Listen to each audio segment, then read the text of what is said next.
गलातियों 5:7। हाँ, क्या लिखा है? तुम तो भली भांति दौड़ रहे थे, अब किसने तुम्हें रोक दिया कि सत्य को ना मानो?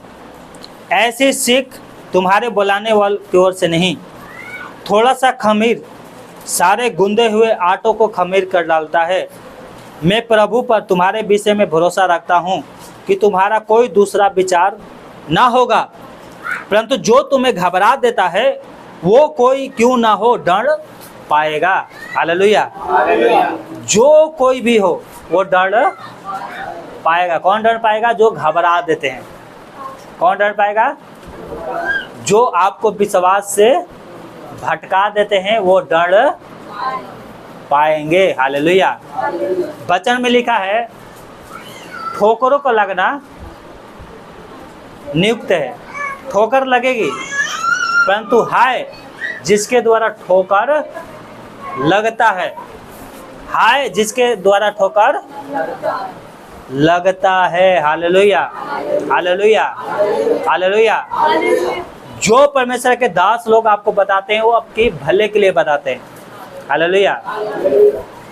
परंतु अगर हम उसको सुनेंगे और मानेंगे नहीं तो आपके ऊपर क्या होएगा? ठोकर तो लगेगा, परंतु उस दास के द्वारा नहीं लगेगा जो बता रहा है, आपकी करनी की वजह से लगेगा, आपके चाल चलन के द्वारा। यहाँ पर प्रार्थना क्यों करते हैं हम लोग? यहाँ पर संडे को इकट्ठे क्यों होते हैं? या ऑनलाइन या उपवास प्रार्थना वचन पढ़ने के लिए क्यों बोलते हैं कि वचन पढ़ो, उपवास रखो, प्रार्थना करो? क्यों बोलते? ऐसे क्या फायदा होती है? हाँ, क्या होता है? जब तक आप पढ़ोगे नहीं बाइबल या सुनोगे नहीं, जब तक आपका जीवन नहीं सुधरेगा। पवित्र शास्त्र परमेश्वर के आत्मा से लिखा गया है, पवित्र आत्मा के द्वारा, और सुधारने के लिए क्या है? लाभदायक है। क्या है? लाभदायक है। हालेलुया। परंतु जो यहाँ पर लिखा है कि तुम भली भांति दौड़ रहे थे, अब किसने तुम्हें रोक दिया कि तुम सत्य को ना मानो? आज लोग सत्य को छोड़ के चले जाते हैं। सत्य कौन? यीशु मसीह को। अब ये यीशु मसीह आपसे क्या मांग रहा है? वो तो खुद देने वाला है, खुद दे रहा है आपको, और वो आपके प्राण के लिए प्रभु यीशु मसीह ने अपने आप को दे दिया। अब ये इससे बढ़ के क्या देगा? है? इससे बढ़ के आपको क्या देगा वो? हालेलुया। जो अपना प्राण दे दिया वो सब कुछ आपको क्यों नहीं देगा? बिल्कुल देगा, परंतु उसके वचन के अनुसार चलोगे तब देगा। क्या देगा? स्वर्ग में कौन लोग जाएंगे पता है आपको? स्वर्ग में कौन लोग जाएंगे? जो उसके वचन को सुनकर मानते हैं, उसके पीछे चलते हैं। यीशु मसीह ने क्यों इस बात को कहा कि सत्य को जानोगे, सत्य तुम्हें स्वतंत्र करेगा। जब तक कोई सत्य के बारे में बताएगा नहीं तो लोग सत्य के बारे में कैसे जानेंगे? जब तक मैं बताऊंगा नहीं कि व्यभिचार करना क्या है, पाप है, ऐसे व्यभिचारी लोग स्वर्ग में नहीं जाएंगे। मूर्ति पूजा करने वाले स्वर्ग में नहीं जाएंगे। तो आप जानोगे नहीं तो उसका क्या होगा? लेखा किससे लेगा? मुझसे लेगा। ठोकर लगेगी, परंतु किसके द्वारा ठोकर लगा? मेरे द्वारा, क्योंकि मैंने आपको बताया ही नहीं कभी। तो इसलिए बताना मेरा कर्तव्य है, और मानना ना मानना आपकी मर्जी है। मानोगे प्रभु आपको अनंत जीवन देगा, नहीं मानोगे तो बाइबल कहती है कि व्यभिचार करने वाले, देखो ये लिखा है यहाँ पर कौन कौन स्वर्ग में नहीं जाएंगे। देखो इसी का 19 पढ़ो, क्या लिखा है? शरीर के काम तो प्रगट है, अर्थात व्यभिचार, गंदे काम, लुचपन और मूर्ति पूजा करने वाले, टोना करने वाले, बैर करने वाले, झगड़ा करने वाले, एक दूसरे से ईर्ष्या रखने वाले, क्रोध करने वाले, विरोध करने वाले, फूट डालते हैं। ऐसे लोग विधर्म, जो तरह तरह के क्या है, कभी इससे आशीष पाना है तो उसके पास चले गए, उससे आशीष पाना है तो उसमें चले गए, उस धर्म को मानने लगे, उस धर्म को मानने लगे। प्रभु कह रहा है विधर्म वाले, दा और मतवालापन, लीला क्रिया करने वाले, इनके जैसे काम करने वाले, यहाँ पर लिखा है, और इनके जैसे और काम है। इनके विषय में तुमसे पहले कह देता हूँ, जिसे पहले कह भी चुका हूँ कि ऐसे काम करने वाले परमेश्वर के राज्य के वारिस नहीं होंगे। कौन वारिस नहीं होंगे? व्यभिचार करने वाले, मूर्ति पूजा करने वाले। और मूर्ति पूजा कौन? सौर की पूजा, सौर दूतों का पूजा करने वाले। कौन सी पूजा करने वाले? सौर दूतों को पूजा करने वाले परमेश्वर के राज्य में नहीं जाएंगे। कौन जाएगा उसका राज्य में? जो मन फिराएगा। कौन जाएगा? कौन जाएगा? जो मन फिराएगा अपने पापों से। प्रेरितों के काम वहाँ पर मैंने बताया था कि जितनों ने देखा कि अरे हम तो ये पूजा पाठ जो कर रहे हैं, ये जो व्यभिचार, मूर्ति पूजा, इनसे तो हमारा उद्धार ही नहीं हो सकता। तो इन लोगों ने क्या किया? अपने किताबें जलाकर प्रभु के पीछे चलने लगे। Hallelujah, hallelujah. यीशु के पीछे चलने लगे और वैसे ही लोग स्वर्ग में जाएंगे। मूर्ति पूजा करने वाला स्वर्ग में नहीं जाएगा। सौर दूतों का पूजा पाठ करने वाला स्वर्ग में नहीं जाएगा। जो उसके वचन को सुनेगा, मानेगा, वो ही स्वर्ग में। गाली देने वाले, अगर कोई गाली देता है तो आज समय है, अभी गाली देना छोड़ दो। झूठ बोलना, लीला क्रीड़ा करना, दारू पीना, ये सब छोड़ दो, तभी स्वर्ग में जाओगे। हालेलुया। कुलुसियों 2 अध्याय इकाले फटाक दे। कुलुसियों 2 और उसकी 6 क्या लिखा है? कुलुसियों 2 की 6 में, जैसे तुमने मसीह यीशु को प्रभु करके ग्रहण कर लिया है, वैसे ही उसमें चलते रहो। हालेलुया। मुंह से यीशु को प्रभु कहकर अंगीकार कर लिया है, वैसे ही उसके वचन में चलते रहो, ये परमेश्वर कह रहा है। और उसी में जड़ पकड़ते और बढ़ते जाओ, और जैसे तुम सिखाए गए हैं वैसे ही विश्वास में दृढ़ होते जाओ, और अधिक धन्यवाद करते रहो। अधिक से अधिक क्या करो? धन्यवाद करते रहो। कुलुसियों 2 अध्याय पढ़ रहे हैं और उसकी 8 में क्या लिखा है? ध्यान से सुनना। 8 में क्या लिखा है? चौकस रहो कि कोई तुम्हें उस तत्व ज्ञान और व्यर्थ धोखे के द्वारा अपने अहेर ना बना ले, जो मनुष्य के परंपरा और संसार की अधिक शिक्षाओं के अनुसार तो है, पर मसीह के अनुसार नहीं है। Hallelujah, hallelujah. संसार में बहुत ज्ञान है, कथा कहानी में बहुत ज्ञान है, किताबों में बहुत ज्ञान है, परंतु मसीह के वचन के अनुसार नहीं है। ऐसे लोग क्या करेंगे? धोखे में पड़ेंगे और उनका जीवन नाश हो जाएगा। कुलुसियों 2 की 8 में क्या लिखा है?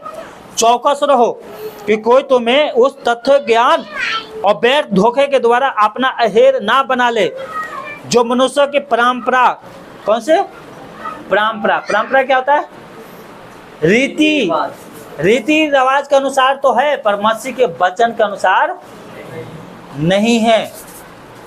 ज्ञान के खोज करोगे, ज्ञान मिल भी जाएगा, लेकिन आपका उद्धार नहीं होगा, क्योंकि वो ज्ञान मसीह के वचन के अनुसार नहीं है। क्या लिखा है?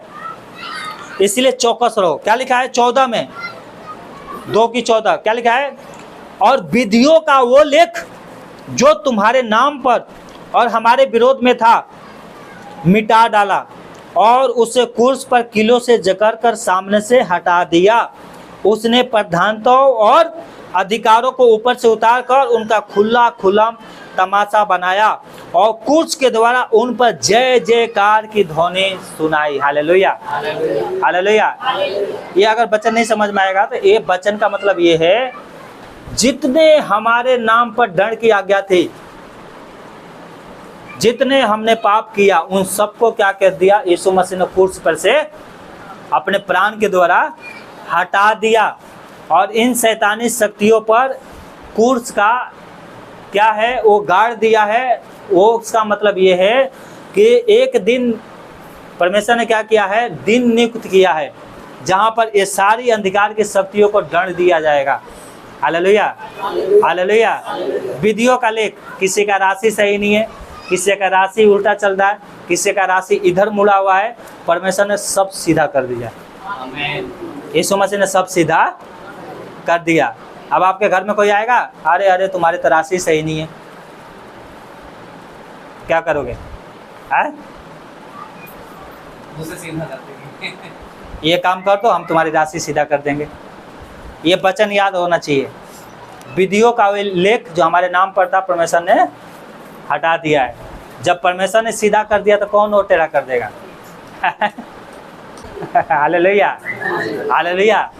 जब आप प्रभु में नहीं थे तो आपका राशि था, सब कुछ था, है ना, अभी भी है। और वो शैतान चाहता है कि ऐसे वैसे करते, ठीक है। परंतु विश्वास करोगे ना तो वो जो राशि है वो क्या है, आपके विरोध में हो जाएंगे। तो प्रभु ने जब ठीक कर दिया है, विधियों का लेकर आपके नाम पे से जितना श्राप था, जितना पाप था, खत्म कर दिया है। तो ये नहीं करना कि मेरे हाथ देख लो, मेरे हाथ में क्या, मेरा रेखा क्या बता रहा है। हाथ दिखाने के चक्कर में क्या हो जाएगा, आपका नुकसान हो जाएगा। बाजार में जाते हो ना तो कहीं के देखना हाथ देखने वाले बैठे हुए रहते हैं, समझ गए? 50 रुपया दो, हम सब बता देंगे। हाँ।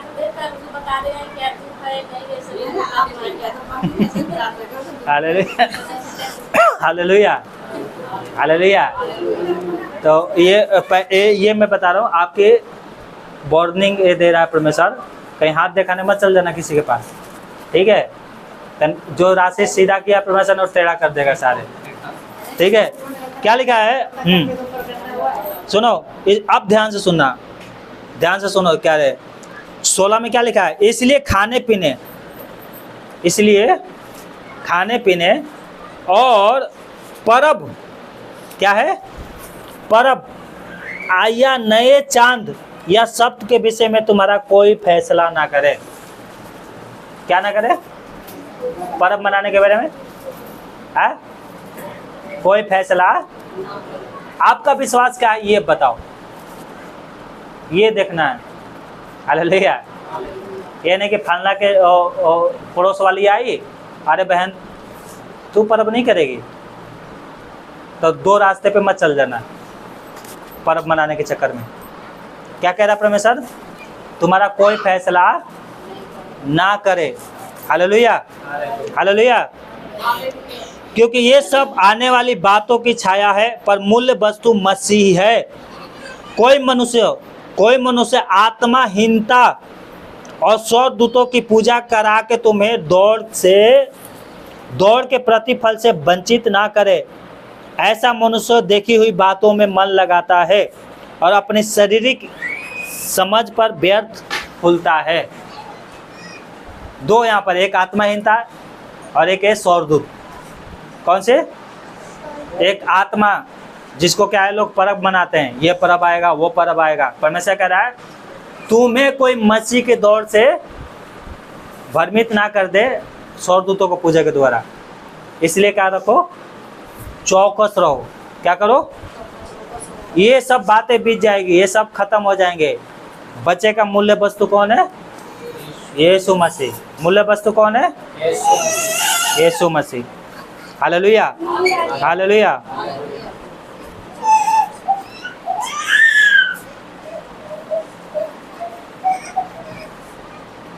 आगे 20 में क्या लिखा है? जबकि तुम मसीह के साथ संसार की अधिक शिक्षा की ओर से मर गए हो, तो फिर क्यों उनके समान जो संसार के हैं जीवन बिताते हो? तुम ऐसी विधियों के बस में क्यों रहते हो कि ये ना छूना, उसे ना चखना, उसे हाथ ना लगाना। परमेश्वर कह रहा है कि अगर तुम यीशु मसीह को मान लिए, यीशु के पीछे चलने लगे, तो फिर संसार की तरफ क्यों झुकते हो? संसार की तरफ क्यों झुकते हो कि ये करना है, वो करना है, ये नहीं करेंगे तो वो हो जाएगा, वैसे ना करेंगे तो ऐसे हो जाएगा। परमेश्वर कह रहा है इन सब वस्तुओं से मन फिराओ। Hallelujah, hallelujah. 23 में क्या लिखा है? इन विधियों में अपनी इच्छा के अनुसार गढ़ी हुई भक्ति की रीति और आत्माहीनता और शारीरिक योग्य वास के भाव से ज्ञान का नाम तो है, परंतु शरीर की लालसाओं को रोकने में इनसे कुछ लाभ नहीं होगा। Hallelujah, hallelujah. ज्ञान है, यहाँ पर क्या लिख रहा है? ज्ञान तो है, परंतु शरीर की अभिलाषाओं को रोकने के लिए कोई भी अभ्यास नहीं है, कोई भी नहीं, कुछ भी नहीं है। Hallelujah, hallelujah. शरीर की अभिलाषाओं को रोकने के लिए इनके पास क्या है? कुछ भी उपाय नहीं है, कुछ भी उपाय नहीं है। जैसा बाइबल कहती है और बहुत से लोग भी कहते हैं, जैसा चेला वैसे ही गुरु होता है। और एक कहावत कहीं हवा हवाई नहीं है, सही है ना। और एक जगह लिखा है जैसे माँ वैसे ही बेटी, जैसे बाप वैसा वही बेटा। तो जैसा यीशु मसीह है वैसा आप बनो। हालेलुया। हम कहते हैं ना कि परमेश्वर का हम संतान हैं, तो परमेश्वर की संतान कैसा होना चाहिए? जैसा यीशु मसीह है। Hallelujah, hallelujah, hallelujah. अगर हम ये काम में करेंगे तो मरेंगे। कहाँ मरेंगे? दूसरी मृत्यु। दूसरी मृत्यु का मतलब क्या है? नरक। अगर काम ये करेंगे तो हमें प्रभु से कुछ भी लाभ नहीं मिलेगा। जल्दी से बच्चे निकालो।